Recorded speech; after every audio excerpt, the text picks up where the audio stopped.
રથયાત્રાની સુરક્ષાને લઈ હવે નાયબ મુખ્યમંત્રી હર્ષ સંઘવી એક્શન મોડમાં છે। કોમી એકતા માટે શાંતિ સમિતિ સાથે બેઠક યોજવામાં આવી હતી। હર્ષ સંઘવીએ રથયાત્રાના રૂટનું નિરીક્ષણ કર્યું। જગન્નાથ મંદિરથી સરસપુર મંદિર સુધી નિરીક્ષણ થયું।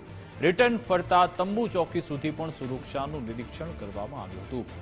હર્ષ સંઘવી પર ડ્રોનથી પુષ્પ વર્ષા પણ થઈ। રથયાત્રાની તૈયારી અંગે પણ નિવેદન આપ્યું। તેમણે કહ્યું, આસ્થાનું કેન્દ્ર અને સૌથી મોટો તહેવાર છે। નેત્રોત્સવ અને ધ્વજારોહણ કરવાનો અવસર મળ્યો। ભગવાન જગન્નાથજીના ચરણોમાં વંદન કરીને અમદાવાદ પોલીસ, ગુજરાત પોલીસ દ્વારા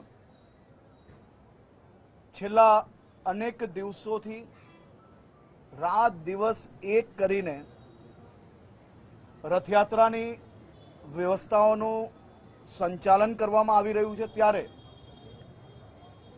આજે ભગવાન જગન્નાથજીની આરતી બાદ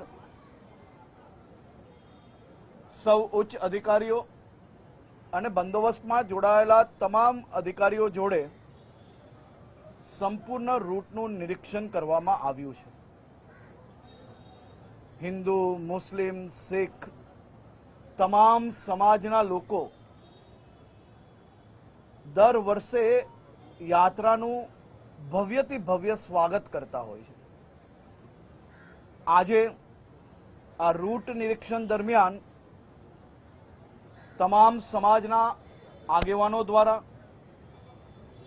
જે ગુજરાત પોલીસનું સ્વાગત કરતા રાજ્ય સરકારની આ વ્યવસ્થાને આભાર માનતા તમામ લોકો ખૂબ જ ઉત્સાહપૂર્વક આજના નિરીક્ષણમાં જોડાયા।